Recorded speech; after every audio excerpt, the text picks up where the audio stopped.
So given that you are someone who wears her heart on her sleeve, what are the risks and rewards of doing that? Oh, the risk are you get your heart smashed. Smashed around. That is definitely the risk. But I mean, I have learned I'm a very open person, a very open book. Even on my social media with my like people that follow me, like I'm very open. I share a lot. And the hard part is that even in that sense, people can say whatever they want and they can be mean and bully Yeah. and just be unkind. And so even in a relationship, like, being very vulnerable and open, you open yourself up to getting hurt because people disrespect that and take it for granted. But the reward is like I found when I went through my messy relationship, it was I could be really bitter and hard and like, oh, I hate men and I hate this. I've never been open again because I got so hurt. Or I can go, you know what? Like I move through that. I go through my angry stage, but I go, this is actually who I am. I'm open, I'm vulnerable, I want to share.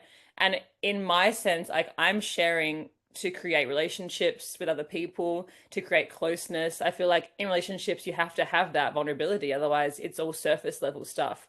I don't Mm, like the small talk. I like getting deep. I like knowing people really well. And so in mm. relationship and friendships and with my fans even, like I like to know people and them know me and trust me and like me. And so that's the reward you get. And the right people will respect that and they'll appreciate it.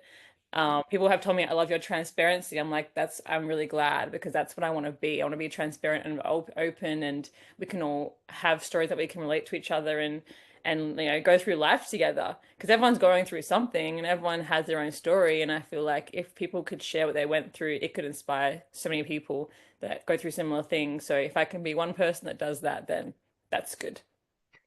Yeah, and you mentioned earlier about finding your niche with your music, and I think that this is part of it, right? Like this is you actually deciding to not try to be someone other than who you are. With the risk of wearing your heart on your sleeve and being transparent, you are prepared to do it, and that's what people connect to.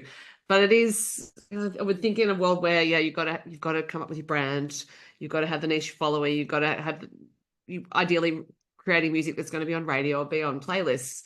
There would be a temptation to just think, I need to manufacture this persona, which is harder to maintain Yeah. in some ways, but in other ways does is protective. So yeah, I think this is more just a comment about seeing this flow of authenticity through what you're doing into the music you're creating.